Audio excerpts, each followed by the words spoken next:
여기야 주 예수 그리스도 이름으로 하나님 말씀 증거하겠습니다. 출애굽기 10장 21절에서 29절까지 말씀 봉독하겠습니다. 출애굽기 10장 21절부터 29절까지 말씀 봉독하겠습니다. 여호와께서 모세에게 이르시되 하늘을 향하여 네 손을 들어서 애굽 땅 위에 흑암이 있게 하라. 곧 더듬을 만한 흑암이리라. 모세가 하늘을 향하여 손을 들매 캄캄한 흑암이 3일 동안 애굽 온 땅에 있어서 그 동안은 사람이 서로 볼 수 없으며 자기 처소에서 일어나는 자가 없으되 이스라엘 자손에 거하는 곳에는 광명이 있었더라. 24절 바로가 모세를 불러서 이르되 너희는 가서 여호와를 섬기되 너희 양과 소는 머물러 두고 너희 어린 것은 너희와 함께 갈지니라. 모세가 가로되 왕이라도 우리 하나님 여호와께 드릴 희생과 번제물을 우리에게 주어야 하겠고 우리의 생축도 우리와 함께 가고 한 마리도 남길 수 없으니 이는 우리가 그 중에서 취하여 우리 하나님 여호와를 섬길 것임이며 또 우리가 거기 이르기까지는 어떤 것으로 여호와를 섬길는지 알지 못함이니이다 하나. 27절 여호와께서 바로의 마음을 강팍해 하셨으므로 그들을 보내기를 즐겨 아니하고 28절 모세에게 이르되 너는 나를 떠나가고 스스로 삼가 다시 내 얼굴을 보지 말라. 내 얼굴을 보는 날에는 죽으리라. 29절은 같이 읽겠습니다. 모세가 가로되 왕의 말씀이 옳으니이다. 내가 다시는 왕의 얼굴을 보지 아니하리다. 자, 애굽에 내린 10가지 재앙 가운데 오늘 이제 9번째 재앙 같이 살펴보고 은혜를 받는 시간 갖도록 하겠습니다. 하나님께서 바로의 불신앙과 불순종으로 인해서 이스라엘 백성들을 내보내지 않는 이러한 일에 대해서 지금 이제 9번째 재앙을 내리는데 이 재앙은 바로 흑암 재앙입니다. 지금까지 내린 재앙 가운데서 3번째 재앙 그리고 6번째 재앙 그리고 이 9번째 재앙은 하나님이 예고 없이 애굽 왕 바로와 그리고 그 애굽 땅에 내린 재앙이 되겠습니다. 이제 이 9번째 재앙은 이제 10번째 마지막 재앙을 앞두고 사실상 마지막 경고로서의 재앙이라고도 할 수 있겠습니다. 여기 흑암 재앙이라고 하는 것은 이제 태양은 떠 있지만은 완전히 암흑천지가 되기 위해서 사람의 얼굴을 볼 수가 없고 앞을 분간할 수가 없어서 그야말로 더듬어서 겨우 기어다닐 정도 이렇게 돼가지고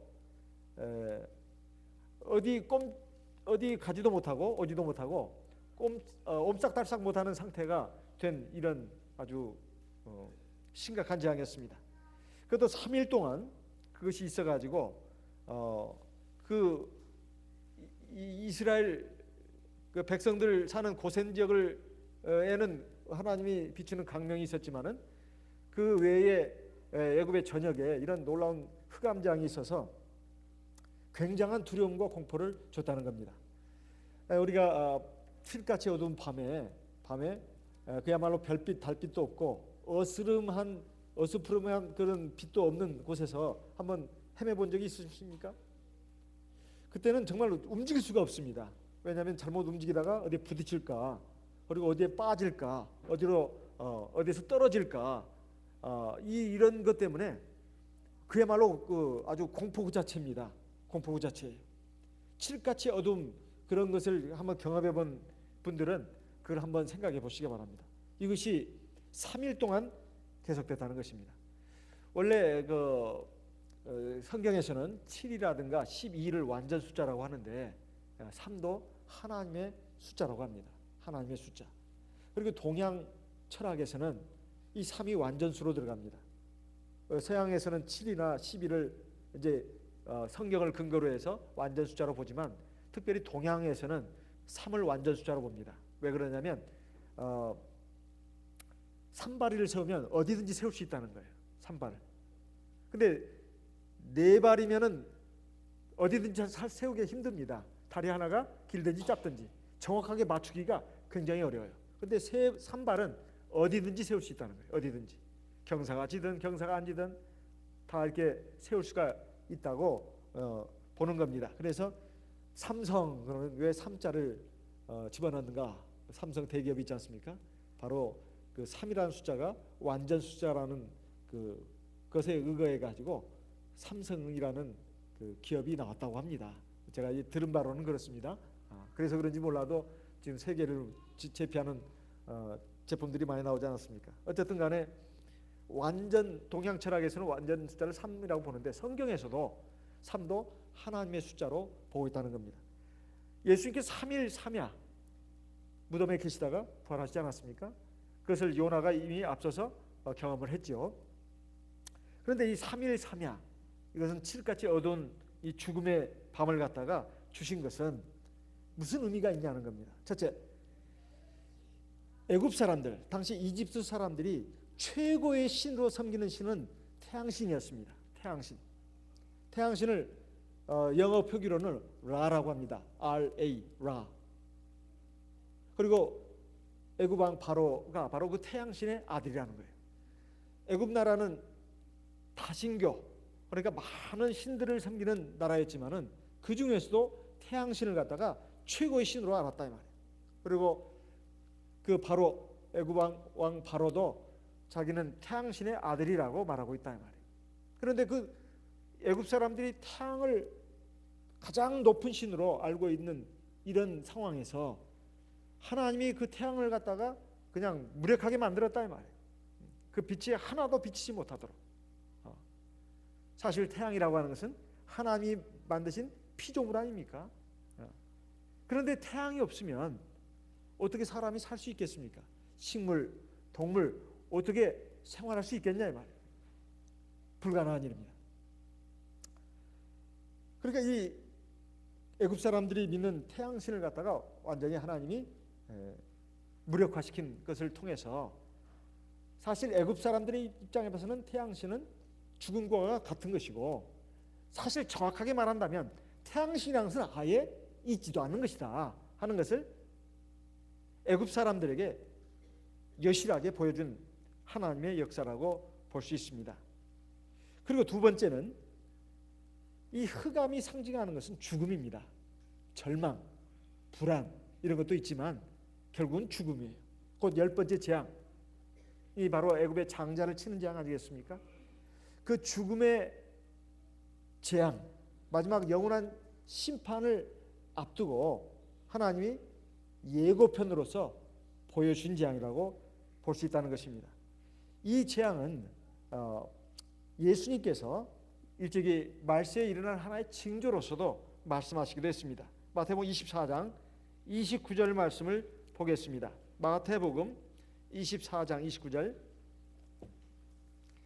마태복음 24장 29절.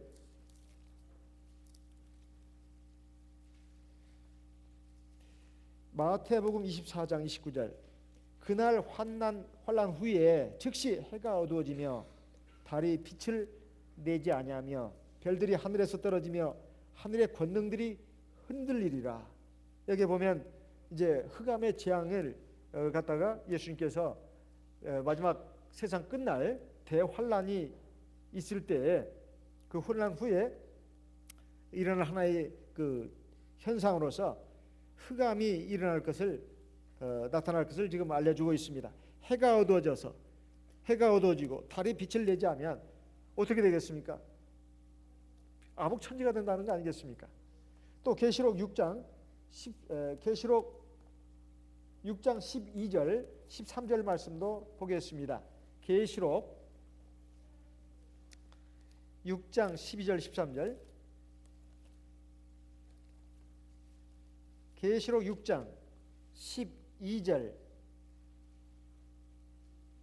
내가 보니 여섯째 인을 떼실 때에 큰 지진이 나며 해가 총담같이 검어지고 온 달이 피같이 되며 하늘의 별들이 무화과 나무가 대풍에 흔들려 선과 실이 떨어지는 것 같이 땅에 떨어지며, 여기 이제 계시록에서 6번째 인을 갖다가 천사가 떼니까 나타나는 현상 중에 큰 지진도 있지만, 여기 보면 해가 총담같이 검어진다 이렇게 되어 있습니다. 총담이라고 하는 것은 흑염소의 털로 만든 그런 그 천을 갖다가 총담이라고 한다고 합니다. 흑염소의 털이 굉장히 까만데 태양이 그렇게 까맣게 된다는 거죠. 그러면 이제 결국 태양이 결국 발광체인데, 태양의 빛으로 인해서 달도 별들도 빛나는 거 아니겠습니까? 그러니까 태양 자체가 완전히 검어지면 이제 빛이 없는 암흑세기가 된다는 것을 지금 보여주는 것입니다. 근데 이것이 이제 계시록을 쭉 보게 되면 말세에 일어날 여러 가지 그 대환란, 징조에 대해서 많이 지금 기록하고 있는데, 계시록 16장에 가서 보면 이제 천사가 5번째 대접을 땅에 쏟을 때 일어나는 현상으로서도 역시 이 흑암의 재앙의 현상이 나타나는 것으로 보여지고 있습니다. 계시록 16장 10절 말씀을 읽어보겠습니다. 계시록 16장 10절. 또 다섯째가 그 대접을 짐승의 보좌에 쏟으니 그 나라가 곧 어두워지며 사람들이 아파서 자기 혀를 깨물고. 여기 보면 다섯째 대접을 갖다가 쏟으니까 그것은 이제 주로 적그리스도의 세계, 적그리스도의 나라, 그러니까 죄악으로 꽉 물들어 있고 하나님을 경외하지 않고 하나님 말씀에 순종하지 않는 그런 사람들을 갖다가 적그리스도라고 하지 않습니까? 또 하나님 대적하는 사람들, 하나님 말씀에 순종하지 않고 계속 불신앙과 불순종으로 반항하면서 나가는 이런 사람들을 갖다가 적그리스도라고 하는데, 그 적그리스도의 세계에 하나님께서 흑암을 주신다 하는 것입니다.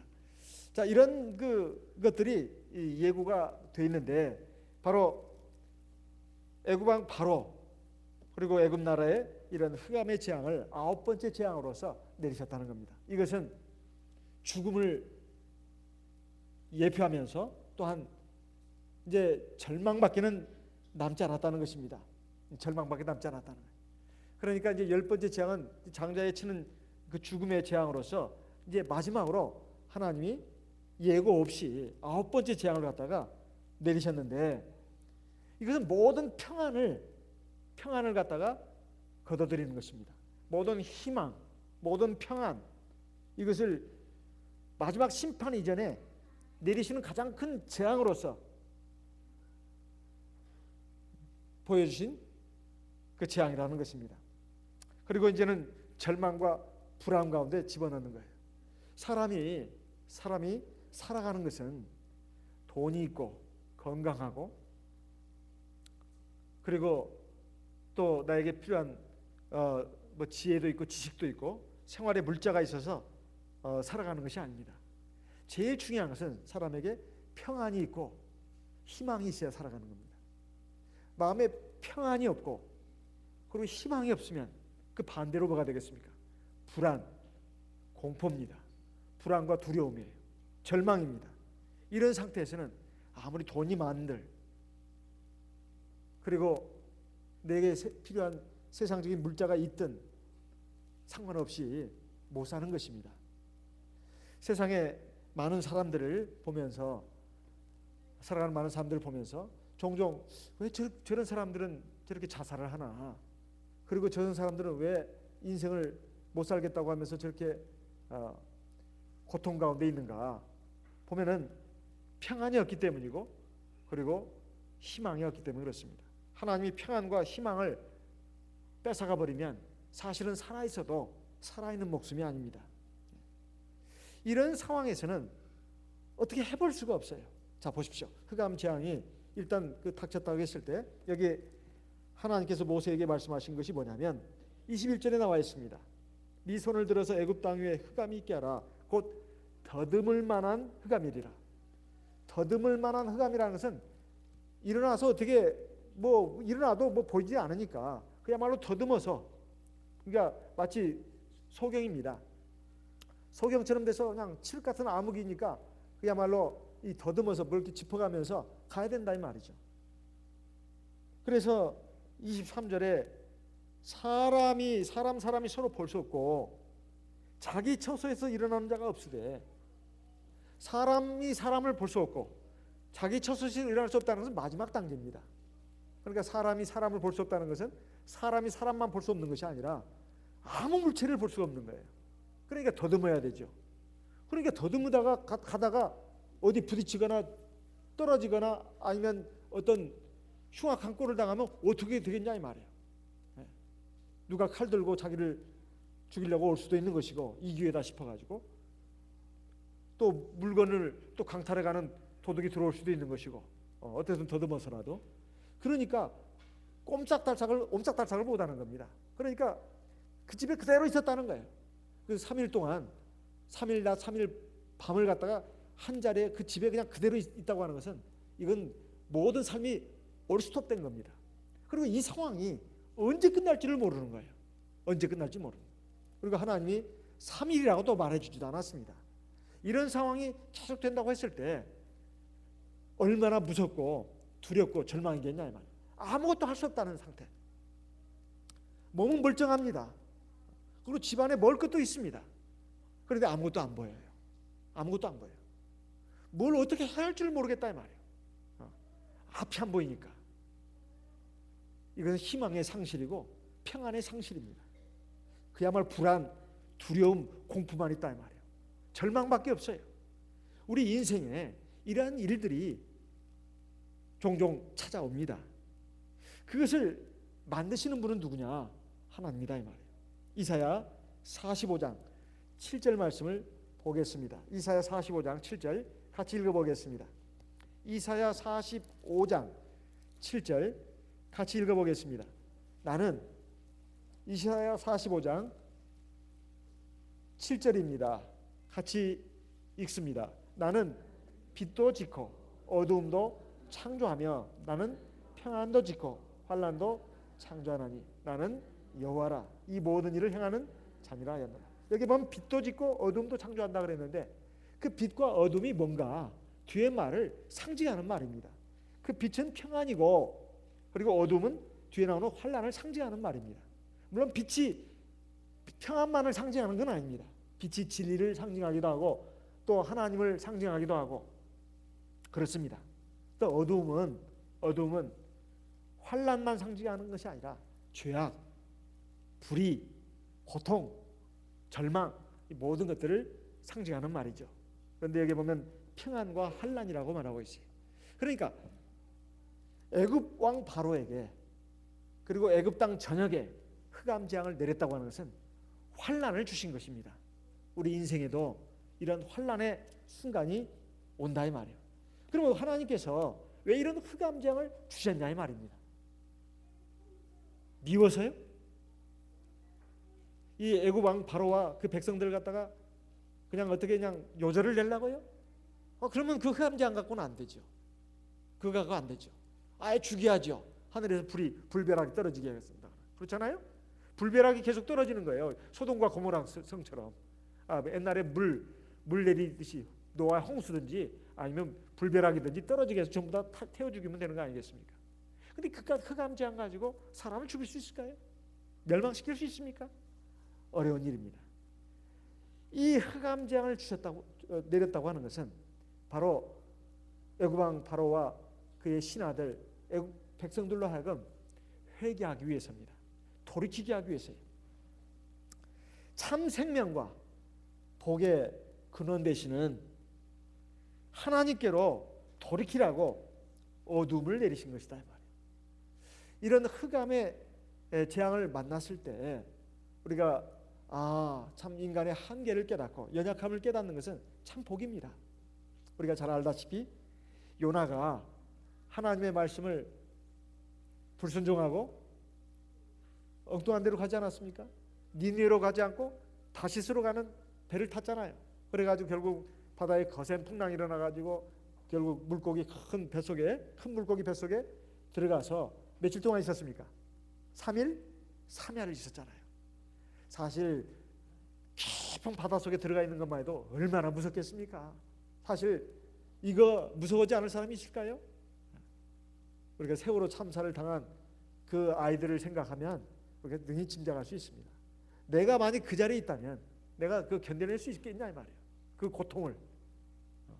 그 몇 분이지만 그 몇 분이지만 그 고통을 견뎌낼 수 있겠냐 이 말이에요. 그런데 그것을 3일 3야 그것도 물고기 뱃속입니다. 물고기 뱃속이에요. 그건 깜깜한 곳이겠죠.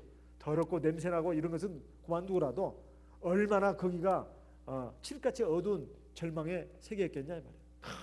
큰 물고기 뱃속에 들어가가지고 저 바다 저 깊은 곳에까지 내려갔을 때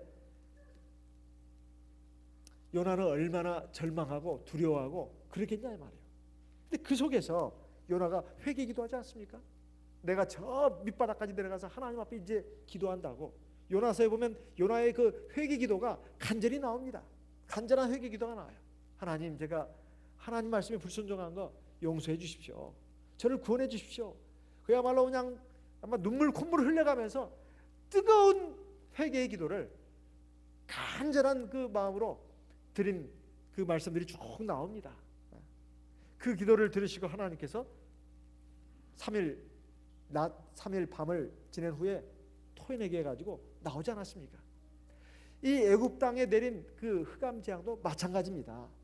하나님께서 그 애굽 왕 바로나 그의 백성들뿐만 아니라 하나님의 백성들에게도 마찬가지예요.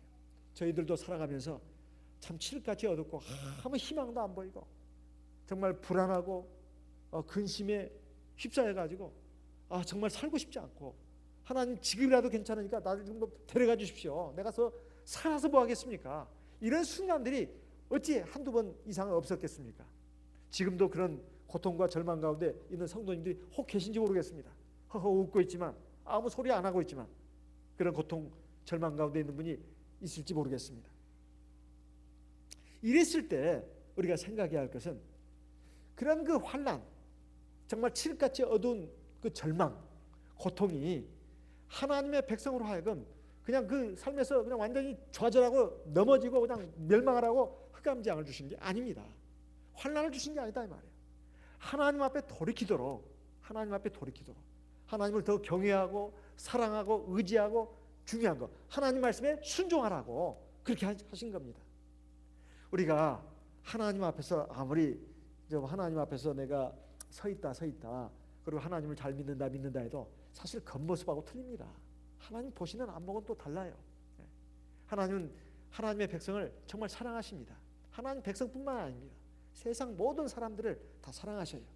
어떻게든지 한 사람이라도 멸망치 않고 구원받게 이르기를 원하신다 이 말이에요.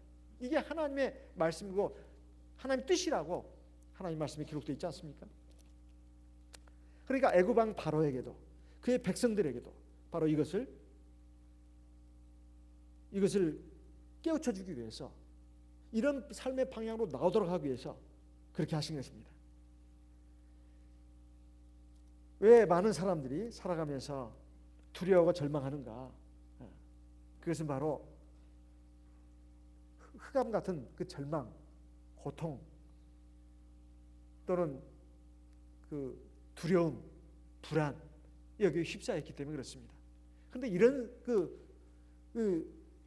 고통이 나에게 있을 때에 내가 빛이 되시는 하나님 앞에 하나님을 향해서 고개를 들고 눈을 우러러 보고 두 손을 보고 그리고 무릎을 꿇고 하나님께 간구하고 또 하나님이 주시는 그 빛 진리의 말씀을 우리가 그 겸손한 마음으로 믿음으로 순종해 나간다면 우리에게 참 평안과 참 행복을 주십니다.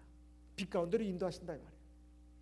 그래서 우리에게 내리는 그 간혹 내리는 그 흑암 재앙이라고 하는 것은 그것도 역시 하나님의 사랑이라는 겁니다. 하나님의 사랑이에요. 이스라엘 백성들이 있는 곳만큼은 구별돼 가지고 광명이 있었다고 했습니다. 23절 후반부에 보면 이스라엘 자손에 거하는 곳에는 광명이 있었더라. 왜 이스라엘 백성들에게만 그 광명이 있었을까요? 아마 이것도 제가 생각할 때 무슨 태양의 빛이라기보다는 하나님이 특별한 빛을 비치셨다고 생각합니다. 어쨌든 전체적으로 태양을 무력화시켰어요. 애굽 사람들이 최고의 신을 섬기는 태양신을 완전히 태양을 갖다 무력화시키고 애굽 땅에는 완전히 흑암 그리고 이스라엘 백성들이 거처하는 고센 땅에는 광명이 있겠다 이 말이에요. 광명이. 물론 태양빛만 가까이 비치게 할 수도 있죠. 하지만 3일 낮, 3일 밤이라고 생각할 것 같으면 이 광명은 특별한 빛이라고 봐야 됩니다. 하나님이 주신 빛이죠. 천지 창조를 기록한 창세기 1장을 보게 되면 맨 먼저 하나님이 빛을 창조했습니다. 태양을 먼저 창조한 게 아니에요. 태양은 그 다음 날에 가서 창조한 것입니다. 먼저 빛을 창조했어요. 그래서 빛과 어둠을 나눴습니다. 그러니까 하나님이 바로 빛의 근원이 되시는 거죠. 그러니까 이 이스라엘 백성들이 거처하는 고센 땅에 내린 이 빛은 하나님의 특별한 은혜의 빛이었다, 이런 말씀입니다. 이걸 통해서 하나님을 경외하고 하나님 말씀에 순종하는 하나님의 백성이 돼야 우리가 하나님이 주시는 참 평안과 복을 누리면서 살 수 있다는 것입니다. 우리가 성경에서 보게 되면 불순종하여 범죄한 사울 왕의 상태를 알 수가 있습니다. 처음에는 하나님 앞에 기름 부음 받아가지고 왕이 됐습니다. 그런데 사울 왕이 하나님 앞에서 하나님 말씀을 자꾸 불순종했어요. 선지자 사무엘을 통해서 하나님이 명령을 또 내렸습니다. 마지막 그 기회라고 봐집니다. 아말렉 족속을 물리치고 전부 다 죽여라. 심지어는 젖먹는 아이까지도 죽이라고 돼 있어요. 참 이거 보면은 무서운 생각이라고 듭니다. 어떻게 애기들까지 죽이나? 근데 하나님은 젖먹는 아기까지 다 죽이라고 돼 있어요. 그리고 소, 양, 짐승들도 다 죽여라. 이건 하나님의 심판입니다. 옛날 아말렉 족속은 우상을 섬기면서 자기들의 자식들을 갖다가 불에 집어넣기도 하고 그런 아주 못된 그런 것도 했을 뿐만 아니라 또 하나님의 백성들을 끊임없이 괴롭히고 공격했던 그런 족속들입니다. 아마 그 외에도 그 죄악이 관영했겠죠. 사실 가나안 족속들의 죄악은 아주 하늘을 상무치겠다고 했습니다. 그 중에서도 가장 그 간악하고 악한 족속이 아말렉 족속이다. 이게 하나님의 사실 심판입니다. 그 하나님의 심판을 하나님의 백성의 주권자로 세움받은 사울 왕이 이제 이스라엘 백성들을 이끌고 그들을 하나님의 심판의 그것을 갖다가 도구로서 그 일을 하라는 것이었습니다. 그런데 다 죽였습니다. 그런데 아말렉 왕만은 살렸어요. 아각 왕이죠. 그리고 짐승들을 다 죽이는 것 같았는데 살진 소와 양 이런 것들은 살렸다 이 말이에요. 왜냐하면 너무 기름진 거니까. 사무엘 선지자가 왔을 때 이 아각 왕 살린 거 그리고 그 짐승의 울음소리를 듣고 이거 어찌된 일이냐고 물었을 때 제가 하나님 말씀을 다 순종했습니다. 이게 무슨 순종한 것이냐고. 그러니까 변명을 하죠. 이것은 사실 하나님께 제사 드리려고 이건 죽이지 않았다고. 그러니까 거기서 사무엘 선지자가 하나님께 제사 드리는 것보다도 하나님 말씀에 순종하는 것이 더 중요한 것을 모르느냐. 왕이 하나님의 말씀을 버렸기 때문에 하나님께서 왕을 버리셨다고. 이 말이 두 번 반복해서 나옵니다. 이게 사무엘상 16장에 나오는 말씀입니다. 15장까지는 불순종한 내용이고 16장에 그런 내용이 나오죠. 그러면서 하나님의 신이 떠났다는 말이 나옵니다. 그리고 하나님의 불신 악신이 그에게 들어갔다고 나와요. 그때부터 사울 왕의 상태가 어떻게 되느냐? 늘 불안합니다. 불안해요. 불안, 공포, 초조. 그때 다윗이 이제 성령이 기름 부음 받아가지고 성령이 같이 함께해서 그가 연주하는 그걸 들으면서 그때마다 이제 악귀가 물러가고 이러지 않았습니까? 그러면서 이제 평안을 찾고 그랬는데 결국 그 악귀에 붙들린 이 사울 왕이 늘 불안하고 고통스러웠습니다. 번뇌가 끊이지 않았다고 나와요. 나중에는 이 다윗을 죽이려고 막 그냥 하지 않았습니까? 나중에는 정말 하나님이 완전히 떠나갔습니다. 그래가지고 결국 블레셋 족속이 막 쳐들어올 때 굉장히 두려웠던 장면이 나와요.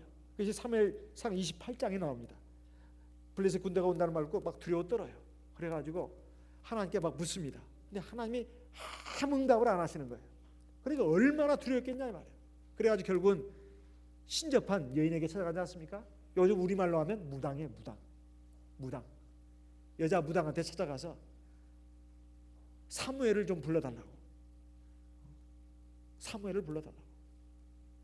그래가지고 결국 뭐 사무엘처럼 보이는 어떤 형상이 나타나서 하나님께서 네가 하나님 말씀을 버리고 불순종했기 때문에 하나님께서 너를 버리셨고 너와 네 자식들을 갖다가 블레셋 사람들의 손에 붙였다고. 그 말을 듣는 순간 사울 왕이 온몸에 힘이 쫙 빠지면서 절망해가지고 땅에 엎드러져 버린 거예요. 여자 무당이 놀래가지고 왕이시여 어서 일어나소서, 제가 빨리 요리해서 왕을 드릴 테니까 이거 잡수고 가세요. 이런 식으로 하면서 결국 왕이 겨우 그 음식을 먹고 일어나가지고 가는 장면인데 결국은 비참하게 죽습니다. 그러니까 하나님을 경외하지 않고 하나님 말씀에 순종하지 않는 이러한 바로 애굽왕 바로 그의 신하들 바로 흑암 재앙이 왔다는 것은 고통과 절망, 이제 영원한 심판이 예고됐다는 이런 뜻입니다. 그런데 이것은 한편으로 회개할 수 있는 기회를 주신 거예요. 우리 하나님의 백성들도 마찬가지입니다. 세상을 살아가면서 때로 크고 작은 여러 가지 환난을 만나지만은 사실은 그게 하나님의 사랑입니다. 하나님께서 나를 깨우치기 위해서, 나를 바로 세우기 위해서, 나에게 영원한 생명과 영원한 행복이 있는 하늘나라로 무사히 불러들이기 위해서, 거기에 합당한 백성으로 자라게 하고 완전하게 되게 하기 위해서 나에게 기회를 주시는 겁니다. 회개할 수 있는 기회를 주시는 거예요. 그래서 우리가 이런 그 하나님의 역사, 하나님의 인도하심을 잘 깨달아 알아야 되겠습니다. 하나님께서 애굽왕 바로에게 이렇게 흑암을 재앙을 내리신 것은, 이 태양을 가린 것은 일시적으로라도 이렇게 은혜를 가리신 것과 같습니다. 사실 이 세상의 모든 사람들은 하나님의 은혜 가운데 살아가는 것입니다. 마태복음 5장에 보게 되면 45절에 이렇게 말씀하고 있지 않습니까? 마태복음 5장 45절에 하나님께서는 그 해를 선인과 악인에게 비추시며 비를 의로운 자와 불의한 자에게 내리우신다, 이렇게 말씀하고 있습니다. 이것은 하나님께서 하나님의 백성들뿐만 아니라 하나님 백성이 아닌 세상 사람들에게도 다 은혜를 내려주신다는 거죠. 이것을 갖다가 일반 은총이라고 합니다. 일반 은총 혹은 일반 은혜라고 그래요. 이건 보편적으로 주어지는 하나님의 은혜라는 것이죠. 하지만 하나님의 은혜가 일반 은혜로 끝나는 게 아닙니다. 이 세상에 사는 몇십 년 동안 그것이 주어질 뿐이에요. 하나님의 특별 은총이라는 게 있어요. 그것은 믿음을 가지고 하나님의 구원의 손길을 붙잡는 사람, 하나님이 손을 내밀었을 때 다 내밀고 있는데 그 손을 붙잡고 하나님의 은혜와 진리에 순종해서 나오는 사람에게 하나님께서 하나님의 백성으로 삼아주시고 영원한 하나님 나라로 인도해 주시는 겁니다. 그런데 많은 사람들이 세상의 태양이라든가 비, 여기에 고마움을 알면서도 그것을 만드신 하나님은 인정을 하지 않는다 이 말이에요. 그 하나님의 은혜는 인정하지 않습니다. 하나님 믿지 않습니다. 오히려 태양이나 비 또는 하나님이 세상에 만든 이런 많은 물질들, 이것을 귀한 걸로 알아요. 태양이나 비뿐만 아니라 공기, 그리고 세상에 있는 모든 물건들, 이게 다 하나님 만든 게 아니에요. 사람이 아무리 머리를 써서 이렇게 만들고 이렇게 만들고 했다 하더라도 하나님 만든 재료 가지고 다 이리저리 만든 거 아니에요? 하나님이 다 만들어 놓은 걸 가지고 다시 재조작한 거 아니냐 이 말이에요. 사실 다 하나님의 것 아닙니까?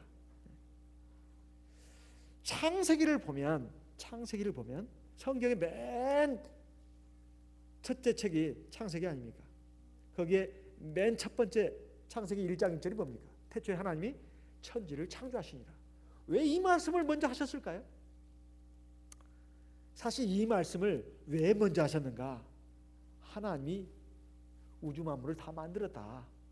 우리가 지금 누리고 있는 모든 이것들을 다 만들어 놓았다 이것입니다. 그리고 창세기 1장의 후반부에 가서 보면 하나님이 자기 모양과 형상을 따라서 사람을 만들었다 이렇게 되어 있습니다. 그럼 사람도, 저와 여러분도 하나님이 만들었어요. 그뿐만입니까? 하나님이 또 거기다가 너희는 생육하고 번성해서 땅에 충만해라, 땅에 번성해라, 땅을 정복해라, 그리고 땅에 있는 모든 생물들을 너희들이 다스려라. 이것까지 주셨어요. 얼마나 감사합니까? 창세기 2장으로 넘어오면 사람을 만드신 과정을 갖다가 다시 세밀하게 또 말씀하고 있습니다. 왜 그럴까요? 우리의 존재가 하나님에 의해서 주어졌다는 것입니다. 이걸 아는 것이 굉장히 중요한 거예요. 그리고 에덴 동산을 또 만들었습니다. 우리의 삶의 여건이 하나님으로부터 왔다는 것입니다. 이걸 아는 것이 굉장히 중요합니다. 최고로 중요해요. 첫째로 중요합니다.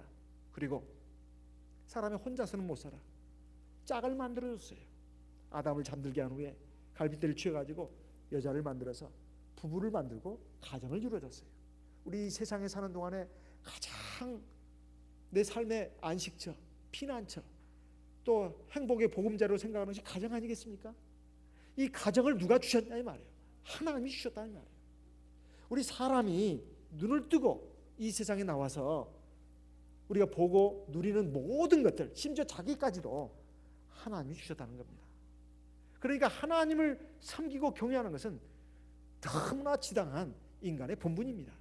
그리고 사람의 생명을 하나님이 주관하신다는 거예요.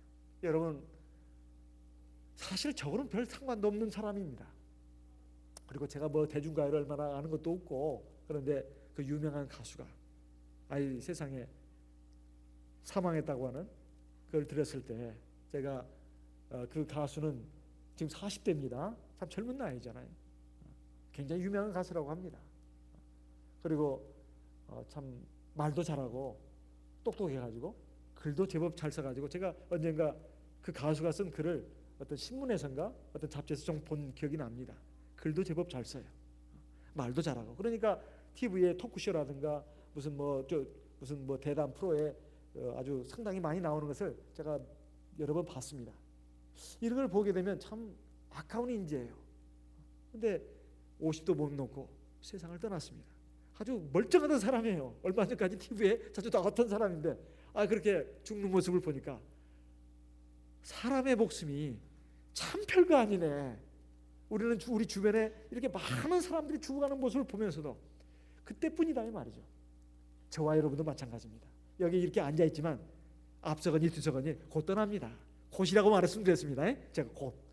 그 곧이 목사님 지금 뭐 한두 달 후를 말하는 거예요? 아니면 몇 년 후를 말하는 겁니까?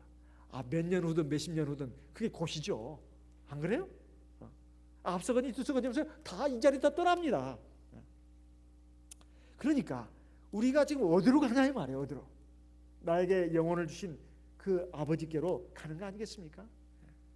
그러니까 사실 창조주 하나님을 기억하고 우리 내 영혼과 육체의 아버지를 알고 그 말씀을 따라서 내가 구원을 받고 영원한 하나님 나라 아버지 나라를 유업으로 받는 것이 우리가 가장 먼저 그리고 최고로 중요하게 추구해야 될 우리 인생의 과제가 아니겠습니까? 우리가 지금 이 사는 것이 무엇 때문에 사냐? 그거 먹고 살자고 하는 짓이야. 세상 사람들 보통 그렇게 말합니다. 먹고 살자고 하는 짓이라고. 먹고 살자고. 언제까지 먹고 살 것입니까? 도대체가 언제까지? 불과 몇십 년입니다. 먹고 살자고 하는 짓이라고 하면서 우리가 하는 짓이 이런 짓이다 이 말이에요. 이렇게 우리가 사는 인생이라면 사실 동물과 무슨 차이가 있겠냐 이 말이에요. 우리 인간은 그저 동물처럼 먹고 살자고만 하는 짓으로서 인생이 주어진 게 아닙니다. 하나님 우리의 인생에게 가치를 주셨어요. 그리고 삶의 어떤 그 목적을 주셨습니다. 이것을 찾아서 그 길로 가는 것이 우리 하나님의 백성들의 마땅한 본분입니다. 이런 그 흑암 재앙, 이 재앙은 바로 하나님의 백성들에게는 내리지 않고 애굽 왕 바로와 그에 속한 사람들에게만 내렸습니다. 이것을 통해서 우리에게 알려주자고 하는 것은 하나님이 바로 빛이시고 하나님이 바로 생명이시고 하나님이 바로 참 평안과 참 능력의 주관자시다. 이걸 알 수가 있습니다. 태양신이 아니다 이 말이에요. 그건 있지도 않는 신입니다. 사람들이 신으로 알고 그게 힘을 느끼고 거기에 굴복하고 거기에 붙들려 가지고 끌려가는 이러한 인생이 돼서는 안 됩니다. 정말로 하나님만이 우주 만물의 창조자시고 주관자라고 하는 것을 우리가 절대로 인식해야 합니다. 그렇다면 우리가 하나님의 백성으로서 세상을 살아갈 때 절대로 두려워할 일이 없습니다. 하나님을 경외해야 하느냐, 하나님 말씀에 순종하느냐, 이게 중요한 것이지 사실 그 외의 것을 두려워하고 걱정할 일이 아니다 이 말이에요. 그래서 우리가 창세기를 통해서 우리에게 알려주신 것이 바로 그런 뜻이다 하는 것을 우리가 알아야 되겠습니다. 오늘 주신 말씀은 바로 그걸 통해서 이제 하나님이 그걸 깨우치라고 주신 것인데 3일 흑암재앙이 끝나고 났을 때 얼마나 무서웠으면 애굽 왕 바로가 모세를 불러가지고 그래 가라 이렇게 했겠습니까? 3일 재앙이 끝나고 나서 바로가 부른 겁니다. 그 재앙이 내리고 있을 때 부른 것이 아니고 3일 재앙이 끝나고 나서 너무 이제 놀란 거예요. 그래 부른 겁니다. 그럼 가라. 그 대신 너희들의 그 가축들 양, 소 이런 것들은 내두고 여기다 애굽 땅에 놔두고 너희들 애기들까지 해서 다 데리고 와라. 아주 굉장히 선심 쓰는 것처럼 말했습니다. 그러니까 모세가 말하기를 우리 그럴 수 없습니다. 우리는 하나님 앞에 제물을 드려야 되는데 왕이라도 그 제물을 우리에게 안 줄 수가 없는 것이고 그리고 우리가 그 가지고 있는 그 가축 중에서 어떤 짐승을 하나님께 바쳐야 될지 그걸 우리는 지금 이 자리에서 말할 수가 없습니다. 그러니까 다 가져가야 합니다. 사실 이것은 바로가 그래 너희들 재산 없이 가면 결국은 돌아오게 되지. 아마 이런 의도가 있었을지 모릅니다. 갔다가도 그냥 와야 되지. 재산을 여기다 놔놨는데 너희들이 가서 거기서 뭐 안 돌아오고 배겨? 또 하나 가려고 하는 의지를 꺾겠다는 그런 것도 있을지도 모릅니다. 너희들이 재산 없이 어디를 가? 돈도 없이 빈털터리로 어디를 간단 말이야. 애굽 땅에 살아. 좀 아주 극단적인 그 악한 의도라면 그런 뜻도 숨어 있을 수 있습니다. 그러니까 모세가 그럴 수 없다고 우리는 다 가지고 와야 된다고. 왜? 이건 다 하나님의 것이니까. 사실 우리가 하나님 앞에서 이런 정신으로 살아야 된다 이 말입니다. 이것은 꼭 재산만을 놓고 하는 말이 아닙니다. 사실 직업도 마찬가지예요.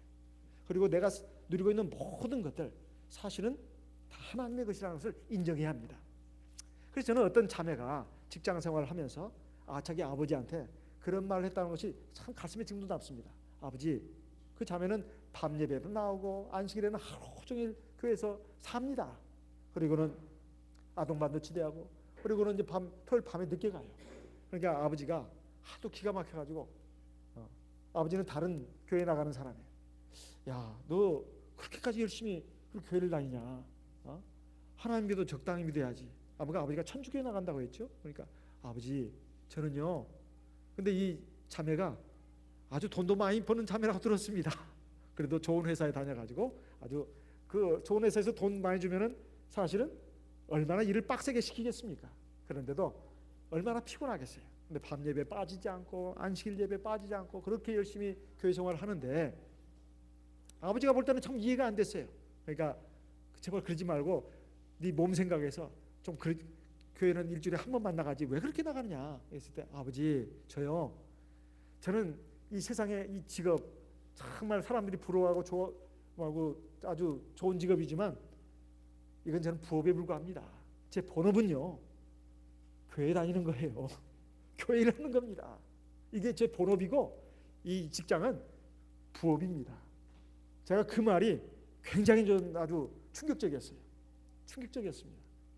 저는 그 자매만 그렇게 생각할 것이 아니고 우리 모두가 다 그렇게 생각해야 합니다. 우리는 하늘나라의 시민권자예요. 그래서 세상의 일은 부업이라고 생각해야 돼요. 본업이 아닙니다. 그 부업이에요. 본업은 하나님의 백성으로서 사는 것이 이게 본업이다 이 말이에요. 우리 관념을 똑바로 세워야 되겠습니다. 그렇다면 아침에 하루 일과를 시작해서 하루 끝날 때까지도 내가 지금 어떤 사람인가 이걸 생각해야 합니다. 사실 잘 생각해 보세요. 이 세상에 내가 가지고 있는 일들 누리는 것들은 다 지나가는 것들입니다. 다 지나가는 것들이에요. 부업이라고 해서 그 심한 말이 아닙니다. 절대 심한 말이 아니에요. 부업에 불과합니다. 아니 부업도 못된 줄도 몰라요. 하나님이 이런 정신 이런 마음을 가지고 사는 사람을 하나님 기뻐하십니다. 세상 일은 부업이다. 본업은 내가 하나님을 경외하고 하나님을 섬기고 하나님 앞에서 내가 하나님 백성답게 사는 일이 본업이다. 이것을 항상 우리가 생각해야 되겠습니다. 그러니까 바로가 썩 꺼지라고, 다시는 너 볼 일 없다고. 그러니까 오색하는 말이, 왕의 말이 옳습니다. 나도 왕 더 이상 볼 일이 없습니다 하고 끝나는 것이 오늘의 말씀으로 끝맺음입니다. 자, 과연 그렇게 될까요? 이제 다음 시간 마지막 10번째 제안 기다리고 있습니다. 자, 오늘 들으신 말씀을 마음에 되새기면서 우리가 기도의 제목으로 삼아서 나와 우리 가족을 위해서, 우리 교회를 위해서 우리 하나님 앞에 기도하는 시간 갖도록 하겠습니다. 오늘 오후 좀 늦은 시간에 본교회 김봉자 자매님, 그러니까 규식이 또 신호 두 형제 어머니죠. 또 우리 김하실 자매 언니입니다. 언니 김봉자 자매님이 오늘 보라매 병원에서 오후 한 좀 늦은 시간에 수술을 받았습니다. 그 어떤 수술인가 했더니 다리뼈가 이렇게 휘어져 있대요. 그래서 그 다리뼈를 피는 수술이라고 합니다. 한 달 정도 입원 예정이라고 합니다. 그 굉장히 아픈 수술인데 어떻게 잘 끝나는지 모르겠네요. 제가 연락받고 저도 계속 기도를 했습니다만 오늘 우리 성도님들하고 같이 기도하겠다고 제가 얘기를 했습니다. 우리 같이 이 시간 기도해 주시기 바라겠습니다. 김봉자 자매님 위해서 우리 같이 좀 기도해 주시기 바랍니다. 다 같이 나와 내 가족을 위해서 기도하고 또 우리 김봉자 자매님 위해서도 기도하도록 하겠습니다.